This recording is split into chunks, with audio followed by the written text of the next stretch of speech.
Good afternoon, everyone. Thank you for joining us for today's webinar, Older Adults and Family Proximity, How Are Retirees Impacted Financially by Moving to Be Near Family? We're happy to have you with us today. A couple of important notes. This webinar is being recorded, and the recording and slides will be posted at cfs.wisc.edu within a few business days, certainly by the end of the week. And also a follow-up email will be sent within a few days with a link to the recording. And the Center for Financial Security and Retirement and Disability Research Center is honored to have you with us today. Our agenda is before you on the screen. My name is Jonathan Ferguson. I'm a financial capability specialist with the Center for Financial Security at the University of Wisconsin-Madison. We'll begin today with a short intro, which is what we're doing right now. Then we'll have presentations of the research and then policy implications as well. And then before we sign off, we'll have a question and answer session. So on that, throughout the webinar today, feel free to post questions in the Q&A box. Those questions will be gathered and then they will be included during the question and answer session towards the end of our webinar today. So at any time when you have questions, feel free to drop those in the Q&A box and we'll certainly get to those as best we can at the end of our session. All right, next I'll introduce our speakers here. So first we have Dr. Megan Doherty B. Dr. B is an assistant professor of consumer science in the School of Human Ecology at the University of Wisconsin-Madison.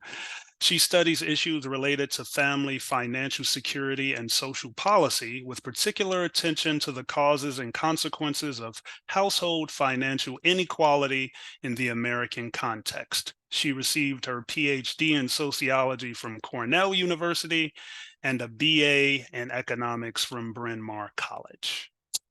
Next, we have Somalis G. Somalis is a PhD candidate at the Department of Consumer Science at the School of Human Ecology at UW-Madison. She has a BA in economics from Cambodia and an MA from a consortium of European universities in economics of globalization and European integration. Her research broadly focuses on the dynamics of families' relationships, on economic decision-making and families' interactions with social policies and benefits, with an aim of improving families' well-being and reducing social and economic inequalities. And last but certainly not least, our discussant today for policy is going to be Dr. Natasha Pilkauskas, who is an associate professor at the Gerald R. Ford School of Public Policy at the University of Michigan. Her research focuses on children's shared living arrangements, the U.S. social safety net, economic security, and the effects of cash transfers and refundable tax credits on the well-being of low-income families.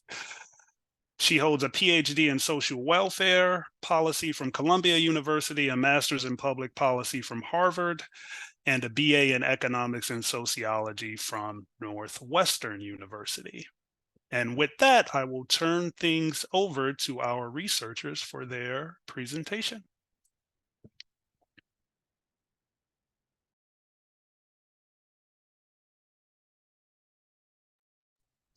Hello, everyone. Thank you for joining today's webinar. Meg and I are happy to share our research on family proximity and co-resident in retirement. If you are wondering what family proximity is, it's simply just family member living nearby each other. And to start, I want to say something. So the thing is, I think you might have met or known someone with young children who might have told you about their older parent who's coming to help out with childcare. What we do not know is how common it is and how it might impact benefit. So our study today attempts to address these questions. Before we start, we want to acknowledge that the study is funded by the Social Security Administration, and any opinions and conclusion are ours and not representing the SSA. Now let's dive into the research overview. We will start with some descriptive trends of older adult living near and with their care. As you can see here in this graph, in 2018, about 5.5 million older adults live with adult children. And in the past, parent-child co-resident is more common among white and higher income family, but today it is more common among household of people of color and in lower income family. And now moving on to the parent and child proximity. Recent study have found that mother and child remain in close proximity over their life course. This graph here show the distance from child to mother by the age of child. For example, looking at the percent of kids living within 10 miles, shown here in pink dotted line, we can see that about 70% of adults age 25 live within 10 miles of their mother if she is still alive. And by age 50, we can see that about 46% live nearby.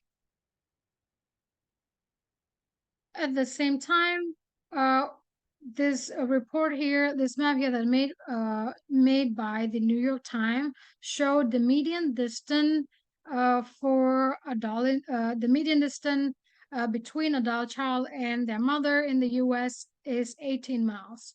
So while the co-residence for older adult and their kid is relatively rare, living nearby is fairly common, and race and class are also the determining factor for parent and child proximity. It is worth noting that the data presented so far were measured at a point in time, but it is important to know that family living arrangement is dynamics, which changes over individuals' life course. Our study attempt to address the dynamic process by examining living arrangement as it related to time. And let's bring it to our research questions. First, we ask, how often do residential changes to live near or with family coincide with retirement? Then we want to know, how do association vary by family care needs, especially grandchild related care? And lastly, we want to see if there are any implications for the timing of Social Security or OASI benefit claiming. Our goal here is to highlight the extent to which older adults have reorganized their living arrangement in early year retirement to provide family support, and whether there are financial consequences. And partly motivated by these headlines that showing a grandparent has been stepping up to help with childcare during and after the COVID pandemic, our study wants to examine the residential changes and grandchild care prior to the pandemic. We wanted to find out prior to the pandemic, were these older adults leveraging retirement to make this move? And here is the preview of our finding for the pre-pandemic period. We found that one, retirement is a key time for residential change that put older adults near their kid. We also found that grandchild care increased the likelihood of this move, with the year of retirement show the highest likelihood of moving. And finally, we saw little evidence that residential changes and grandchild care impact on the timing of Social Security benefit claiming. Here is the outline for today. First, I will walk you through our conceptual motivations, and then Meg will present the analytic plan, results, and discussion. So you might wonder what drives these older adults to move closer to or to live with their children. One of the concepts that we think motivate this is the family adaptive strategies. So, family living arrangement, like I said previously, is dynamic in nature. Family member usually decide to co-reside or living near the family member for many reasons, and typically it is with the desire to improve the family well-being. Family, we think that family adaptive strategy explain the motivation behind those changes in living arrangement, and the strategy can span multiple household and multiple generation. Family often enact this strategy to provide needed support to one or more family member, but that often come with costs or trade-off. And this strategy actually can come in many form. It like listed here, it could be financial transfer, it could be family co-resident, and it could be family care. And so accordingly, we think that older adult may take grandchild care responsibilities to assist their family member.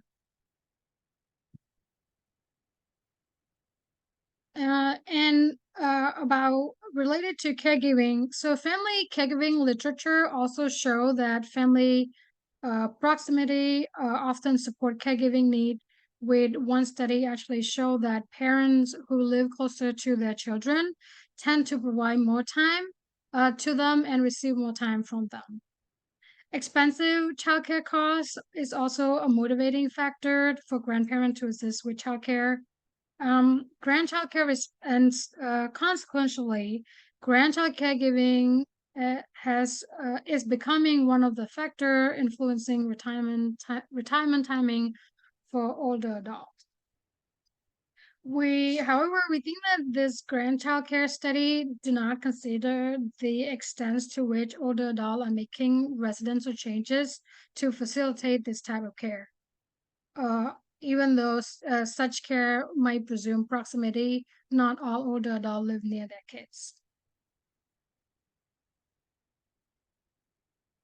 And so we think that among older adults that are not yet co-residing or in proximity with kids, we theorize that the retirement is a key time for these older adults to enact residential change to accommodate family care needs, since it would remove the job-related geographic and time constraint.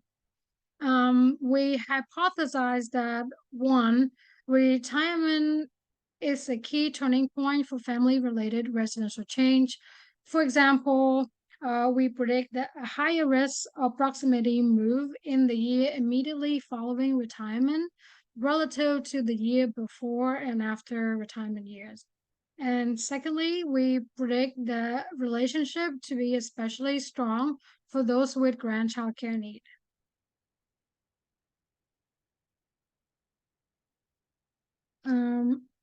And now you might think, what would all this have any implication on Social Security benefit? So residential change as a FAS, the Family Adaptive Strategy or FAS, may resolve family care challenges, but it may come with consequences for Social Security benefit receipt. One question you might ask is, are older adults subsidizing cost of care at the expense of their potential benefits? Early benefit claiming often comes with a penalty of monthly dollar received, since it reduces the monthly benefit. As shown here in this chart, as shown here in this chart, that we pull from the Social Security Administration website. For example, if you look at the bottom row, if at full retirement at age 67, you were to receive $1,000 a month, you would end up receiving only $700 a month if you were to claim 5 years earlier at age 62. So if these residential changes in retirement are linked to early benefit claiming, this may be a financial disadvantage for the older adult as they manage their monthly financial need. We expect this could be especially true for the move for the FAS related move at retirement that facilitate grandchild caregiving. Now I will pass it on to Meg. Thank you, Somalis. Okay, so to conduct this study, we draw on the Health and Retirement Study, which is a long-running survey of older adult households where these households are interviewed every 2 years about issues related to their economic and financial well-being, their living arrangements, and their family dynamics. So we use data from the Health and Retirement Study between 2000 and 2018 to first look at the prevalence of different family living arrangements, and particularly seeking to identify descriptively about how many older adults are making these types of residential changes in the years around retirement. Then we use econometric models to predict the risk that an older adult would experience a family-related residential change that puts them in close proximity to or in co-residence with their children. And again, we look at this by time to retirement. And then we also want to evaluate how taking on grandchild caregiving responsibilities changes this risk of this type of change, this type of move. And then finally, we look at another set of models that is seeking to identify the risk of claiming early retirement benefits, potentially, with potential implications for the financial well-being of these older adult households making these changes. So before I get into the results, I just want to define a few things that I'll be referring to today. So I'll be talking about what we call proximity moves or co-residence moves.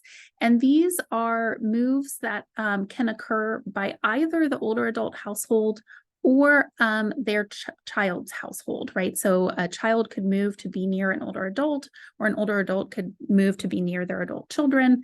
And in both instances, we are looking to observe a change where someone, an older adult, did not used to live near or with a child, but at some point in their survey window, we see them move closer to or move in with their adult children.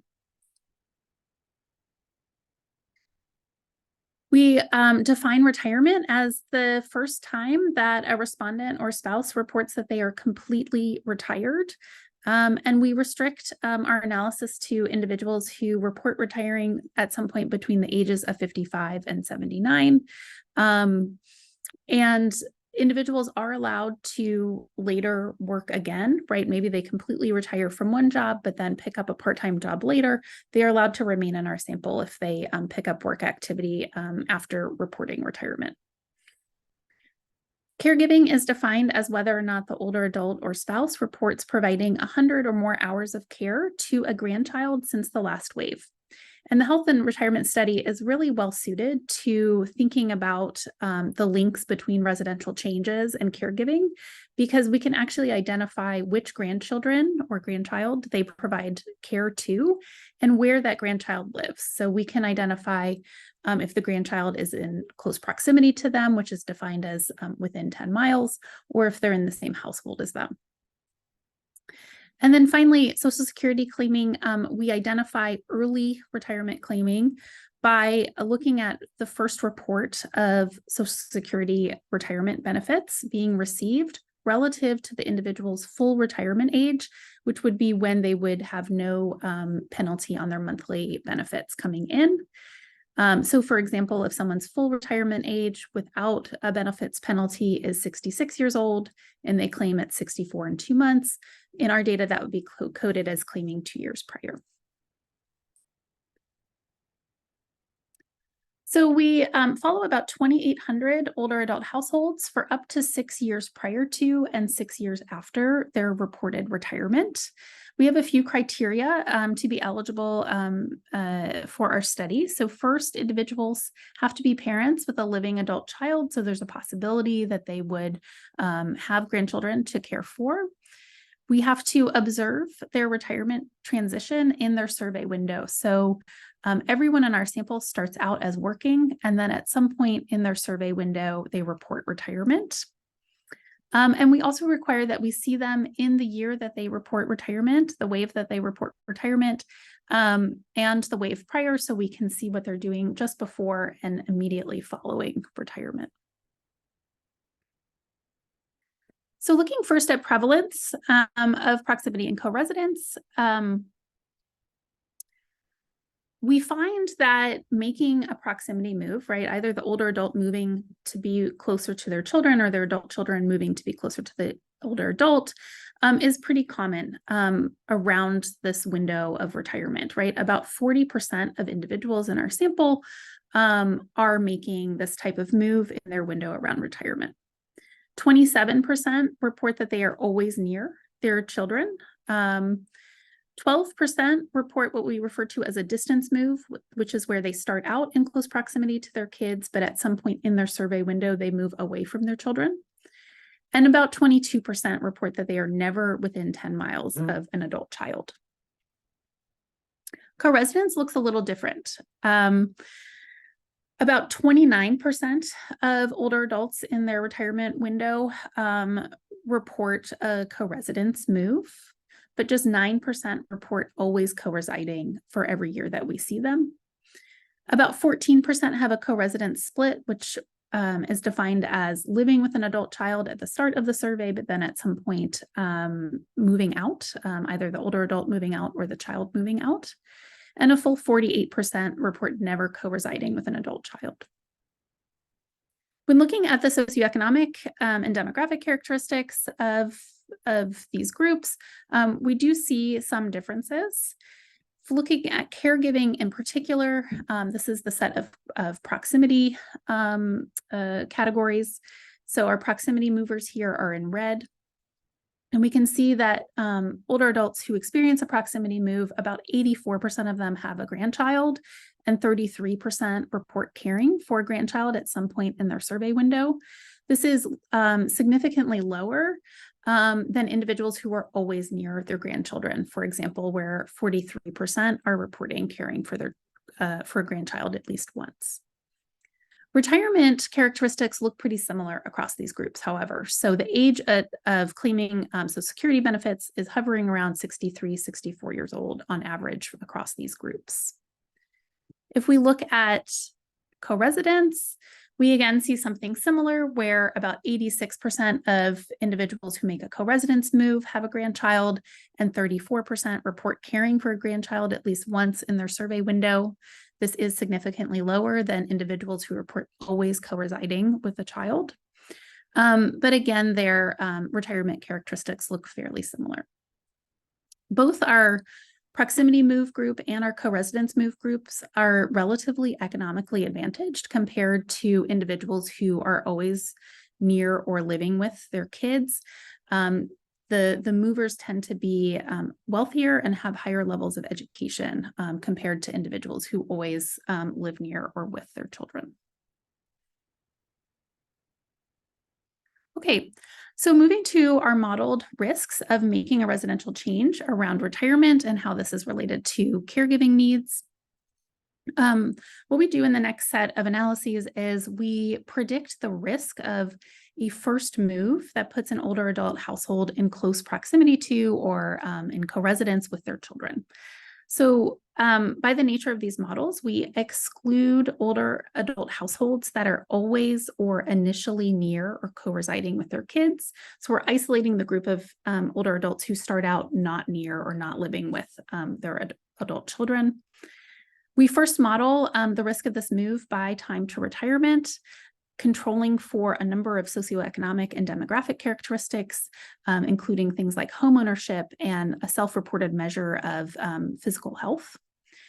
And then in our second analysis, we interact our caregiving measure with time to retirement to see how these risks change when we're looking at caregiving older adults compared to non-caregiving older adults. So I'm going to show you the results for Model 1 for proximity first. So in this graph, time to retirement is on the x-axis. The midpoint is our retirement wave. So that is when an individual reports that they are completely retired for the first time. And then we have 6 years pre, up to 6 years post. And this is our retirement window. And what we can see from this graph is that the predicted risk of a proximity move prior to retirement is relatively low and stable. It's about 8 or 9%, so less than 1 in 10 chance of making a proximity move in the years leading up to retirement. However, this risk significantly increases in the retirement wave. It jumps up to about 16% and then remains high for the 4 years following that initial retirement with a slight decline by 6 years. So what we see here is some evidence that retirement is a turning point for making this type of residential change for many adults. In contrast, if we look at co-residence moves, we see a really different story. So first, the overall risk of making this type of move is lower, right? It hovers around 4 to 7%. And retirement here does not appear to be a key turning point for this type of move, right? There's a slight jump in the retirement wave, but it's not sustained and it's not really meaningfully that different from the pre-retirement risk. And so in contrast to our proximity moves, this graph and these results are suggestive that retirement is maybe not a life event that is particularly important for a co-residence move, and co-residence moves might be due to other types of life events or life needs, like providing economic support for family members, for example. Turning next to evaluations of whether caregiving impacts these initial risks. Looking again at proximity, we now have 2 lines. The red line is the set of older adults who report caring for grandchildren in a given wave, and the blue line is individuals who report no caregiving in a given wave. And what we see in this graph for proximity is in all times from retirement, the risk of a proximity move is slightly higher, but not statistically significant for older adults who are caring for grandkids. In the pre-retirement window for caregivers, this risk is around 1 in 10. And then in the retirement wave, this jumps to about 1 in 5, right? So this doubles and remains high for 4 years following retirement. These results are suggestive that caregiving may increase the risk of a proximity move, especially in the period right around retirement. However, it should be noted that our sample sizes start to get a little bit small here, and so our estimates become less precise, and we don't see statistically significant differences here. When we look at co-residence, we see a slightly different story where the risk of a co-residence move for caregivers seems to be higher in the pre-retirement years compared to individuals who are not providing care for grandchildren. So this is suggesting that caregiving older adults might be making residential changes to be with their adult children and grandchildren while they are working. And then we see a slight increase in the retirement wave, but it's not sustained, and it kind of drops back to around 6% in those post-retirement years. So again, there seems to be less evidence that retirement is a particularly important life event for a co-residence move for both caregivers and non-caregiving older adults. We did a number of additional tests to kind of provide some more context for what we're seeing in these main models. So the first thing that we did is we reran our analysis with a different measure of caregiving. We can identify the arrival of a new grandchild in the extended family in the health and retirement study. And so we use that as a proxy for the onset of caregiving responsibilities. And the results show really similar findings for both our proximity and co-residence analyses. So again, kind of providing some additional support that the arrival of new grandchild increases the risk of a proximity-related move around retirement, but does not do so for co-residents. We find some evidence also that younger retirees, which we define as under age 65, are marginally more likely to experience a proximity move compared to older retirees. We also find that older adults who own a home are significantly less likely to experience proximity moves during and after retirement. Renters are significantly more likely to make a residential change, in part because it's logistically potentially easier for them to move. And when we look at who is moving, so is it the older adult making a move to be near kids, or are the kids moving to be near the older adult? We find that overwhelmingly the moves in our analyses are happening by the older adults. Only about 14 to 15% of residential changes are occurring because their adult children are moving to be near them or moving in with them in this retirement window.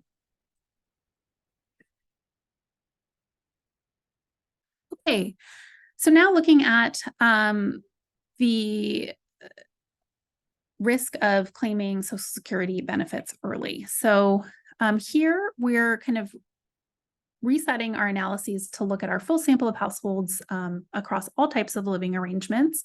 And we're predicting the risk of the first Social Security claim by residential arrangements and caregiving status. So what we do for these analyses is we look at whether or not an older adult reports providing care at some point in their retirement window, and whether or not they reported a proximity move or a co-residence move at some point in their retirement window. And our models, again, include a number of socioeconomic and demographic controls to account for things like socioeconomic status and health. So in this graph, our x-axis is now time to full retirement age, where full retirement age would mean that there's no monthly benefit penalty because you have met the full Social Security benefit, Social Security Administration requirements for receiving full benefits. And then the times prior to that are when you might see penalties attached to your benefits that you're receiving each month. The gray dot is the group of folks who experienced a proximity move at some point in their survey window and also reported grandchild caregiving at some point in their window.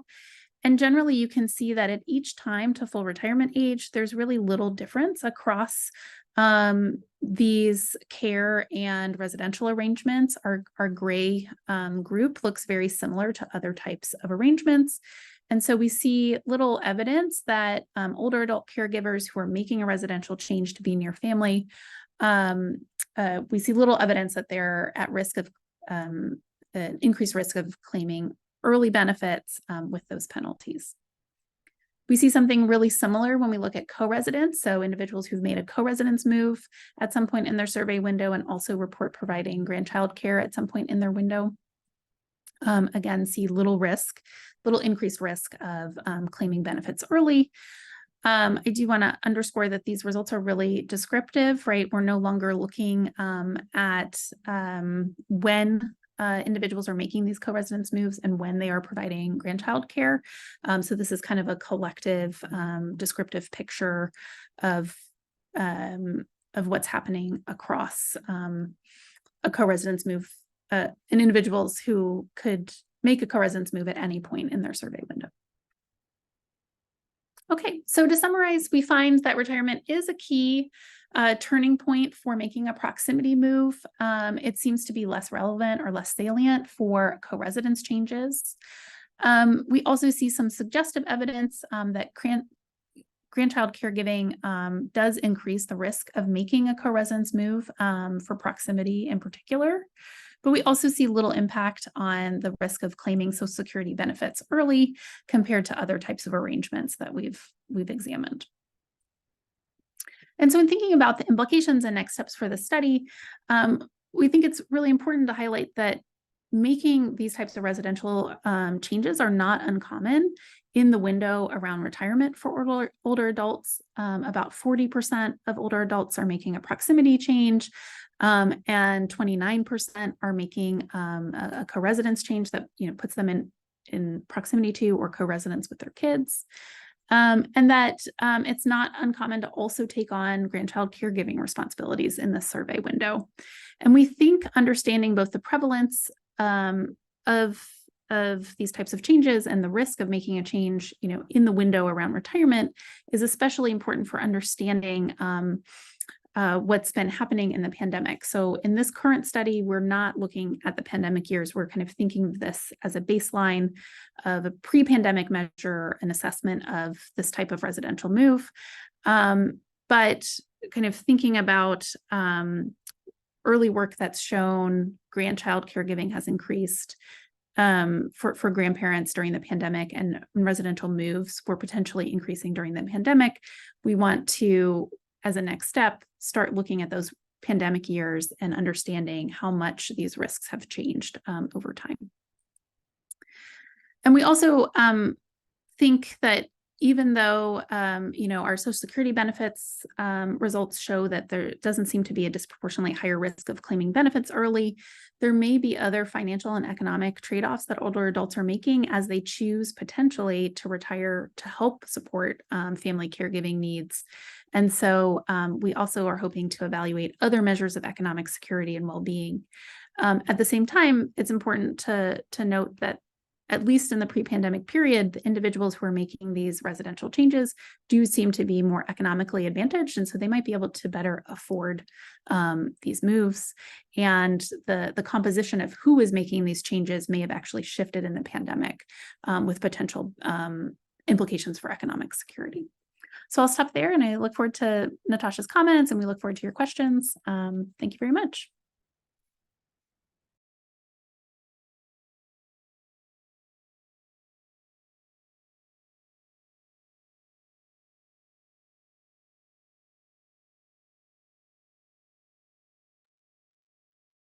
Sorry, I had some technical issues there getting my camera going.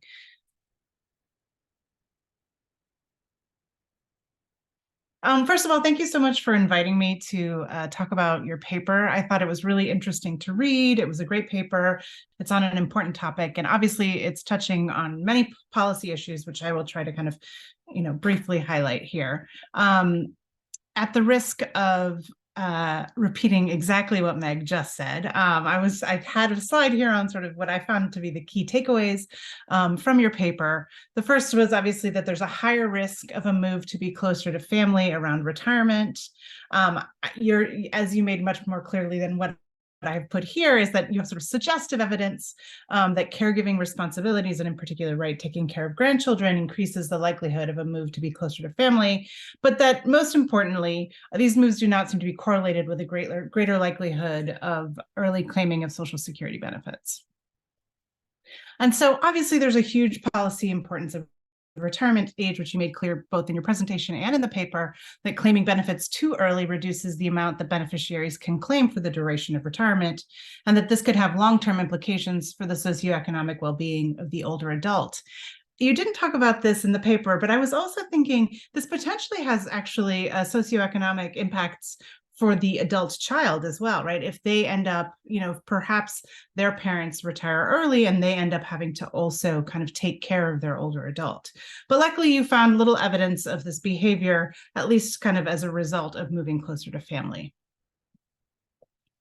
But I kept thinking about how this is both about kind of retirement and also about caregiving, right? So you found that 34% of older adults in your study provided at least 100 hours of childcare, grandchild care in the last 2 years, and 14% of those folks were within 10 miles, but also 20% were outside of the 10 miles. And so this is not a literature I'm particularly familiar with, so maybe this has been answered before, but I kept thinking about, to what extent do do caregiving responsibilities in general, even if you don't move close to your family, how might that actually influence the early retirement claiming as well? So kind of even stepping back one step from the move to be closer, do you see any evidence of early claiming of benefits just because you're caregiving of grandchildren, taking care of grandchildren?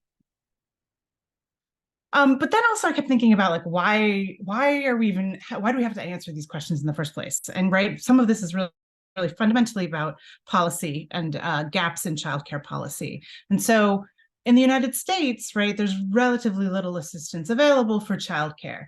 Childcare is very expensive. The availability of high quality childcare is very limited.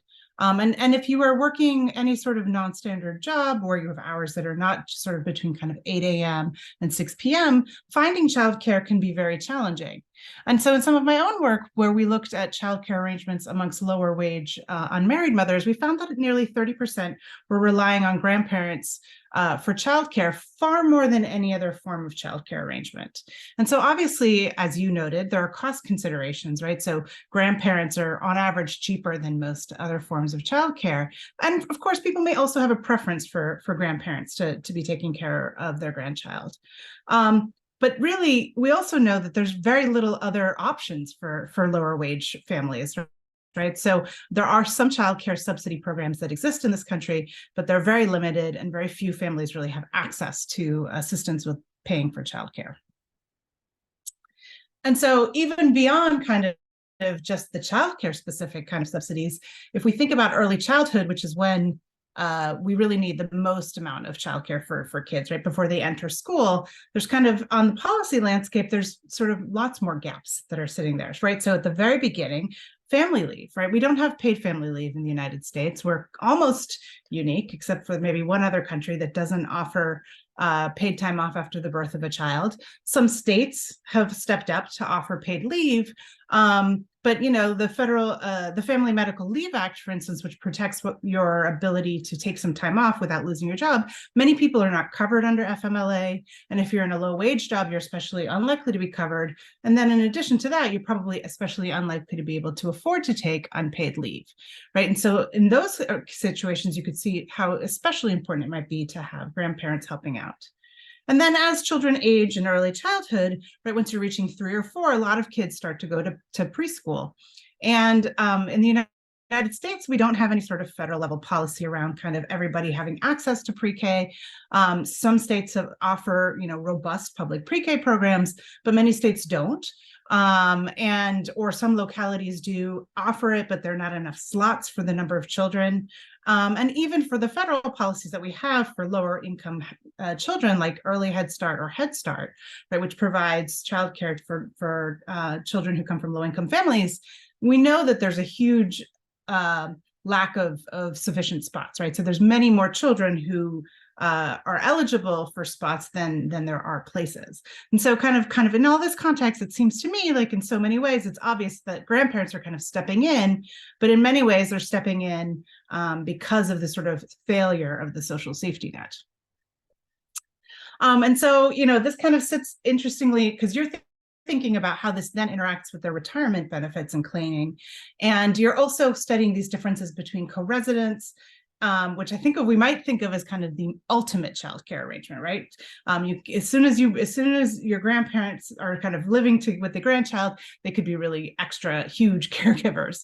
And then versus kind of the difference between that and living near, right? But I kept thinking about kind of who's doing this, who's taking on different behaviors. You found suggestive evidence of some of this being some of the moves being kind of driven by younger grandparents. And so part of this is about kind of thinking about kind of why co-residence occurs, right? So a co-residential, you might move in because you need help with childcare. You could be moving in because you have an economic need. And that's of the parent generation. But similarly, you could think of it from the grandparent generation. Maybe grandparents are moving in because they have an economic need, or they have a health need, or maybe just everyone wants to live together. I don't know the literature on why people move to live closer necessarily, but it seems to me like it's sort of similar kinds of reasons as well. And so I'm the reason I'm hammering on about this is because I want to dig in sort of to think a little bit more about kind of the difference between sort of co-residence and, versus living near, and then also kind of who's engaging in which of these kinds of behaviors. So I should fess up right away that my research focuses on multi-generational living arrangements, but I focus on the youngest generation. So I'm usually focused on the kids and less on the older adults. And so Megan Somalis showed a graph with more recent trends than I was familiar with, or at least in the paper you cite some work that has shown that actually, if you look at those over the age of 65, intergenerational co-residence has declined. So I have that graph here, which is from Steve Ruggles, some of Steve Ruggles' work, which is really looking at those over the age of 65 who are living with their own children, that there has been this decline, although the graph you showed looks like maybe there's been a little bit of an increase kind of since the 90s. But if we look at kids, which is what I study, and if we look at this top line, which is the black line, this is the share of children who are living in multi-generational households. And what you can see is that since 1980, it's in fact doubled, and about 10% of kids, or 7.5 million kids, are living in multi-generational households. And I'm just going to make a quick aside, which I wasn't planning on making until I was listening to you talk today, which is that Mariana Amoram and I have a paper that's coming out, I think this week, that's actually focused on the pandemic year 2020 in particular.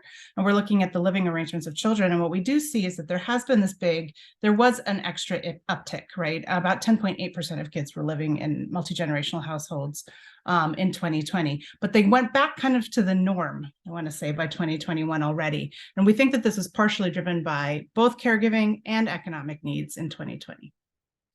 Okay, well, why am I hammering on about all of this again, right? Some of this is about, again, it's sort of thinking who are these children? What's really going on? How many people are moving in together? And part of this is about life expectancy, right? So this figure is showing us that in the black line, this is an estimate of the percent of children that have both a grandmother and a mother who are alive, so that they could even potentially live in a multi-generational household. And you can see that between 1910 and 2018, there's been a massive increase, right? This is driven in part by life expectancy and declines in fertility. And why would that matter is, so like if you have 5 cousins, right, or you're all competing for the one grandparent, now yet there's only 2 of you, right, you're more likely to actually be able to have the grandparent live with you. But grandparents are around a lot longer. And so they may or may not be able, they may co-reside at some point, and you made this point in your talk, right, that these are often temporary living arrangements, but even kind of where they might be spatially might be changing kind of over time. And so all of this is really just leading me to one main point, which is, who are your grandparents? So the average age of a grandparent is 67, and about a third of all grandparents are between the ages of 40 and 64. And this is from some new work by Bowling Green, or out of Bowling Green. And we also know, I know from some of my own work, that grandparents who co-reside tend to be slightly younger, and the average age is about 55. So I think many grandparents kind of, or are not, or especially those who might be the ones who would be likely to co-reside as compared to those who might move near, might not be in your study. Because if I know the HR, I think the HRS starts around in the 50s. And then, of course, on top of that, we know that lower income households also who are both more likely to co-reside are also even younger. And so when we're thinking about kind of generational length, we can think about this. So if I'm a 20-year-old who has a child, and then my child has another child at 20, right, I'm going to be in my 40s when I have a grandchild, versus someone who has a child at 40, and then their child has another child at 40, we're talking about an 80-year-old grandparent, right? And we know generational length is longer for families that have more income. So this is all kind of tied into sort of who are the grandparents in your study, and who might we be thinking about. And so I wanted you to think, I would love for you to delve into some of this when we're thinking about what you have, like what your findings are and who they really reflect. And this slide makes kind of the same point, which is about kind of, are the grandparents who are in your study actually maybe better off relative to those who are not, who may actually be the ones who are least likely to be providing childcare assistance and co-residence. So in some ways, I think you might have better off grandparents, but also I'd just be interested in general for if you could look and see whether or not there are any differences in kind of your findings by the income of either the grandparent or the adult child generation. I couldn't help myself. I mean, I'm a researcher at heart, so all I want is to have more research. So I was thinking about this, and again, I think you had some suggestive evidence of this in your figures, was that grandparents may not retire, right? But they may still provide caregiving and be doing things that are perhaps detrimental to their socioeconomic well-being, like cutting back on their work hours. I don't know to what extent that's going to impact their Social Security benefits. I know it could have a potential impact, but perhaps by the time they're engaging this behavior, it doesn't matter.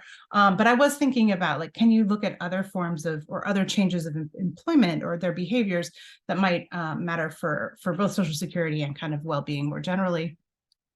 And then also, so you're really thinking about grandparents moving closer to take care of the grandchild. But I was also thinking about the middle generation. And so again, this ties back to that sort of the generational length and the age of grandparents, depending on kind of how old grandparents are. This is not for the current paper. This might be just future research. I was thinking about to what extent do you observe older, like children, the adult children, maybe cutting back work hours or taking early retirement to care for their own parent, right? So this is kind of thinking almost more of the sandwich generation. And what kind of implications would that have for Social Security as well? I think that could be, again, not for this paper, but kind of perhaps another area for research. And then I promise this is my final idea. I was thinking about employment and marriage, and this is currently I was thinking about, you're looking at people who are going to retire. So by definition, they have to be working. But decisions about moves, decisions about caregiving, and so forth are probably joint decisions across two partners. And I don't know what the right answer is to this, but I wanted you to sort of grapple with that or help me kind of think through how that might be different, how those responsives might be different for those families than others. But this was really great work. I'm excited to see what you do next, and thanks for inviting me. All right. Well, thanks to Megan, Somalis, and Natasha for sharing their insights on this great work.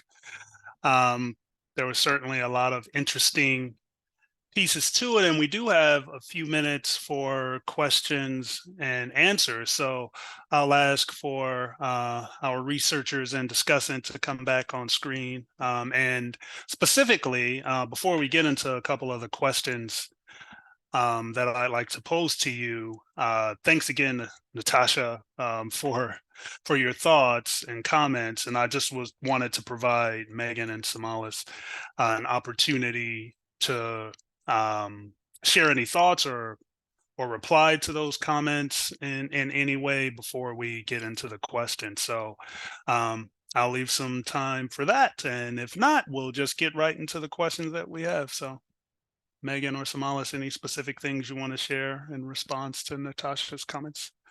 Yeah. So first of all, Natasha, thank you so much. I think all of these points are super helpful. I feel like this is kind of like a Russian nesting doll of a paper where I could keep doing things. And Somalis and I have had a lot of conversations about what we should restrict the current study to. I think it's really interesting that you see a temporary uptick in co-residence during the pandemic. I look forward to reading that paper. I think your point about the representativeness of grandparents is a really good one, and one that we've been thinking about. We definitely think that we're capturing a relatively more socioeconomically advantaged set of grandparents here. And so in some ways, maybe the fact that we don't find any impact on Social Security benefits claiming penalties, for example, is just something that's maybe less relevant for this group of grandparents, right, who can have other economic resources to manage things without those early benefits. But certainly something to think about when framing the paper. And I really just wanted to think a little bit about employment and marriage. Your last slide is something we've thought about a lot. We do have both partnered and unpartnered older adults in our analysis right now, and we're kind of treating them similarly. But you're right that if two people are working in a household, we take the first report of retirement, but maybe we should think about taking the last report of retirement or something like that to try to get at those decisions. So thank you very much. All right, thanks for that comment. So a couple of things we have, and if audience, if you continue to have additional questions, please post those in the Q&A. We have a comment question about wondering if there's an incidence of a child born with a disability, if that might impact the outcome. So I don't know if there's any information on that. If there's a child with a disability, how does that play in proximity moves and co-residence? So that's a comment there. So any thoughts on that? Did you see anything within the research with that? I think that's a really good question. I'm not sure we know information about the grandchild disability in the HRS. We have a lot of health information on the older adult. We don't have very much information on grandchildren other than who their parent is and kind of where that parent lives. But certainly something we're thinking about, because I think that would change residential moves in some ways. Yeah, that was another question about that. Are adult disabled children included in this consideration? And so, yeah, that's wrapped into that as well. Like, what impact does that have? I'll just read this one directly. Do you know of work that has been done focused on family moves and residential choices related to caregiving by adults of their older parents or other family members? Has anyone focused on how this may change by age? So any thoughts on that? And happy to reread if helpful. Yes. Yeah. So my understanding is this question is asking about care needs of the older adult rather than the grandchild.